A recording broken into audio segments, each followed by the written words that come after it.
Hey guys, this is Jerry Brewer of East Bay Hitting Instruction. Thanks for tuning in today. We're going to talk about coil and the swing, specifically lower body coil, kind of this mysterious thing. What is it? What's going on? So just some basics. What is coil? Well, for this talk, let's just think of the analogy of a spring. All right. And so a spring, what's good about it is you can put it in tension and then you can get more power out of it. And so that's a very good thing. But really, something very important we're going to try to keep in mind is that a spring only works if one side is stationary. Okay, if you pull on a spring or you twist it towards a spring, you only create tension, you only create power if one side's not moving. Okay, if the other side's moving, you just have turn. All right, so that's going to be, we're going to really try to focus on that. There's a difference between coil and turn, at least in terms of my terminology. So this is how we're going to proceed with that. Okay. We're going to look at this as basically a counter movement for increased power. Okay, if you want to get into the nuts and bolts of what's really happening, we're going to look at stretch shortening cycle, muscle tendon units. Okay, if you're more interested in that, there's a lot of good material on stretch shortening cycle. Look at Hooke's law. A lot of people kind of butcher this. When you use a stretch shortening cycle, you're really storing power in the tendon, not in the muscle. You don't really want to stretch muscle. So if you talk about this, make sure you get it right. Do a little bit of research on the stretch shortening cycle. We're kind of just acknowledge that's what's going on and then kind of look at this in the swing. Okay, so in terms of a counter movement, what is a counter movement? Think of a high jump.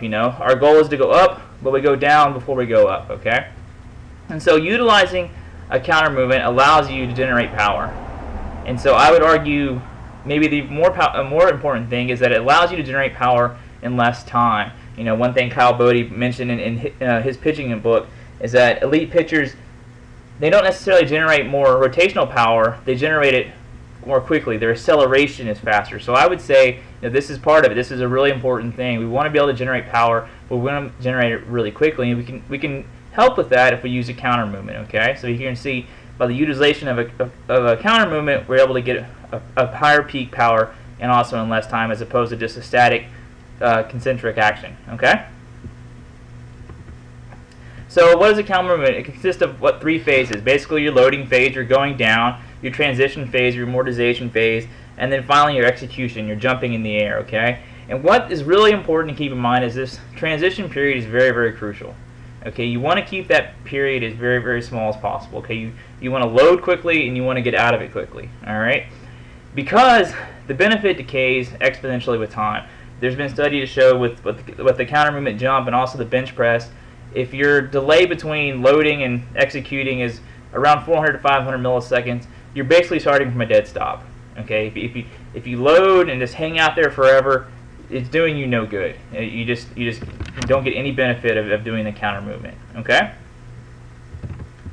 So in terms of lower body coil in the swing, it's very complex. It's a three-dimensional problem. We're really going to encourage to focus on that. We look at the side a lot. I'm going to show some things from the front that are very, very important. Okay, particularly with the lower body, there's different types of coil. There's the hips. Basically your leg bone attaching inside your hips. That joint. There's also the pelvis, the lumbopelvic joint. And so there's lots of different types of coil. I'm going to call hip coil, inner pelvis coil. I'm going to call pelvis coil. All right. So there's kind of the whole unit moving as a function. So today I'm going to talk about the pelvis as a unit working. Okay. I'm going to skip the kind of intracoil for a later date because I don't want this thing to blow up and we only have so much time today. Okay. All right. So just to be aware, there's a lot of muscles, a lot of tension happening right here. There's a lot of stuff, a lot of different angles, a lot of different ways to use these muscles. So it's a benefit. We have a lot of opportunity in this lower body, in our pelvic region to generate power. We have a lot of opportunity to also go wrong. Okay, so just with that, that's kind of our basics. Let's look at some clips, right? All right, let's fire up Jose Bautista. Okay, so here's Jose Bautista from the side. And this is a home run on about as hard as a ball you'll ever see hit. Okay, so he's going to come up and in his stride, and he's going to lift his leg up right here. Alright, so what's happening here?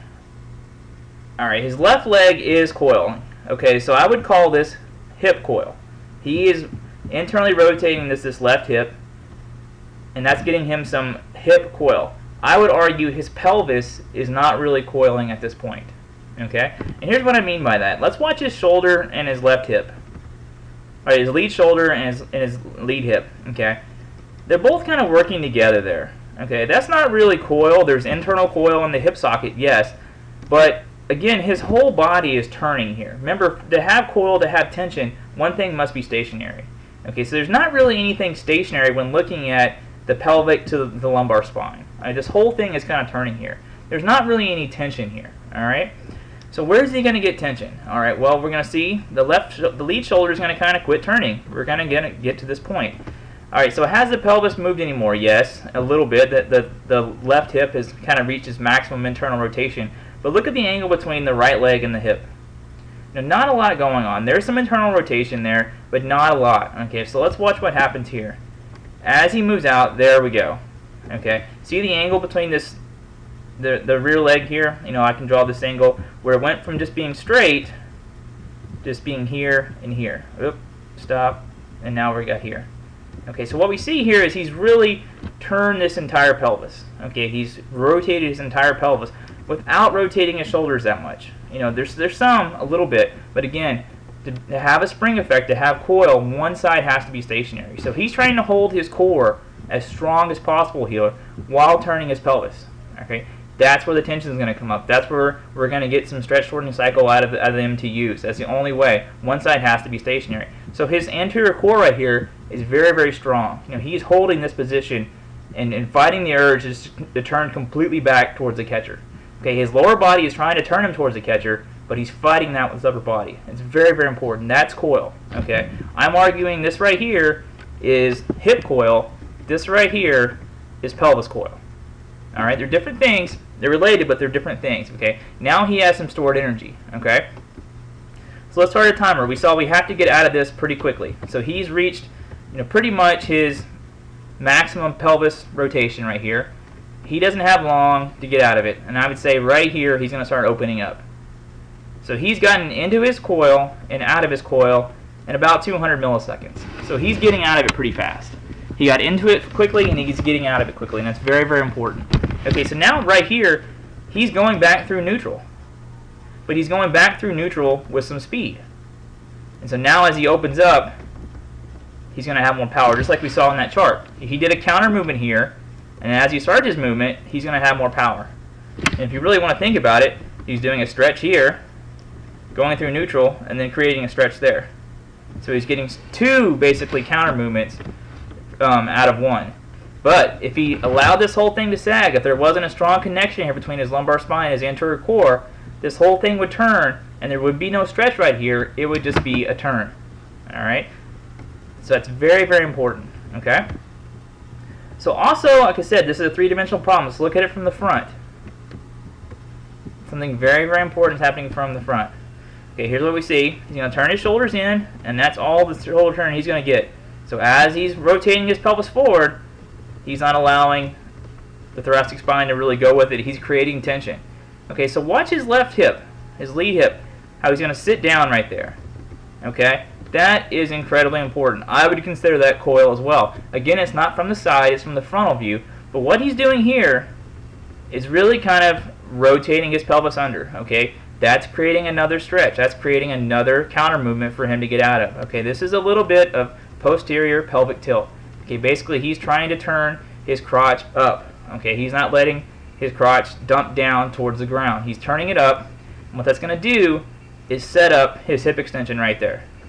Very, very powerful movement. Okay, if he didn't counter rotate right here with the hips a little bit, he would not have as much hip extension available. The hip extension would already be used up. What that does is when we set that hip down, that really stiffens up that lower back and recruits that interior core, and now we're going to have a good transmission path to drive this hip extension through the back. Okay, very, very important. Let's watch this synced up. Let's see if we can get a feel for how this is working in all dimensions. Okay, here we are. There is the left internal hip rotating. Shoulder turn is maxed out right there. See, no more shoulder turn, but there is the hip coil. There is the pelvis coil. Alright, no more shoulder turn, but there is the pelvis rotation. Very, very important. Very, very important. Okay, and then here is the posterior pelvic tilt. Sitting down, stretching everything out, getting into a very athletic position. Okay, very, very important. Pretty cool, huh? Alright. Let's look at one more. let's look at Bryce Harper. This is an older clip because he had a little bit bigger moves. Okay, so here we go. I would say right here, what's he doing? Internally rotating that lead hip a little bit. But again, I'm not too concerned about that. That's good, but it's not what I'm looking for in a big movement. Now here we go. There is the entire pelvis rotating. And what did his lead shoulder do? Did his lead shoulder turn in more? Absolutely not. Okay, there's tension through his interior core. He's setting up a very powerful movement. Okay, he's coming into it, and now we're really maxed. That's a lot of coil. Tremendous amount of control here, and he's going to really unleash that thing and just crush it. I mean, that's just really something. That's just amazing right there. Okay, looking at this from the front view again. There he goes. There's the shoulder internal, the shoulder turn inwards. There's the front hip, and now we're going to see, there goes the whole pelvis turning, moving him forward and then unleashing. And then, see the same thing? Watch how that lead hip sits down right there. Sit down, don't dump towards the ground, and then we can extend. Sit down, extend. Sit down, extend. Alright, very important move. That posterior pelvic tilt from the front view is very important. Okay, we don't want to see the pelvis dump towards the ground. All right, so let's just finish this up. Let's take a look at some points. Okay, so coil, some is great, some is very good. More is not necessarily better. Okay, that's just a super important move. There's a trend right now, I feel, to really go towards big movements, and I'm all for that. But I try to throw a little bit of a life preserver and say, it doesn't come for free. It's a larger movement. You have to control it. If you don't control it, then it does more harm than good. That's just, when you think about that, it's like a really basic thing, but I think we've kind of lost sight of that a little bit. And so I implore people, find the right amounts for you. You are not Bryce Harper. You are not Jose Batista. If you're a stiff guy who lands closed, why do you need so much coil? That doesn't make any sense. You're a more stiff guy. You don't need as much stretch to create tension. You're probably a guy like Utley. If you are a very loose guy, you're very mobile, and you want to land way open, you might look at using a little bit more coil, like a Josh Donaldson. I mean, see the kind of correlation there? Let's look at Chase Utley. He's a guy who doesn't really land that open. Let's just go to his swing. Okay, he lands pretty close. Okay, why would he need a lot of coil to come out of? He doesn't. Just gets a little bit right there. See the whole pelvis rotating?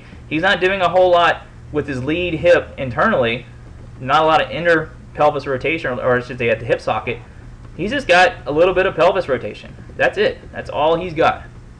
And then he's bringing that out, and then to stretch that movement. Okay?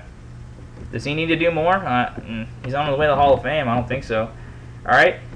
So like I said, more is not necessarily better. Let's look at a clip that was on hitting Twitter yesterday with Jackie Bradley Jr. So here's something in his previous days. He's going to come in here.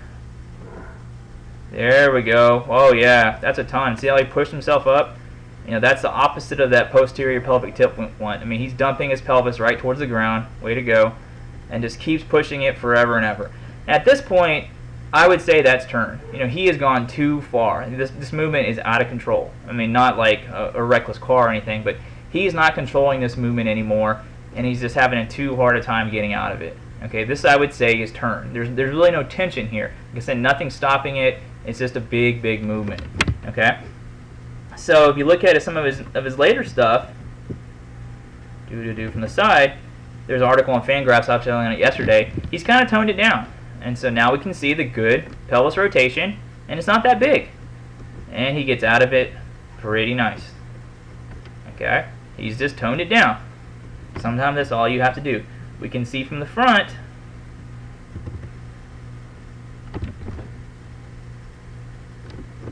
that he's sitting down really well and hitting the ball. Okay, so like I said, it's a three-dimensional problem. See it in all angles. Don't overdo it. Put some in your swing. It is helpful, and get the results. All right, guys, that's coil.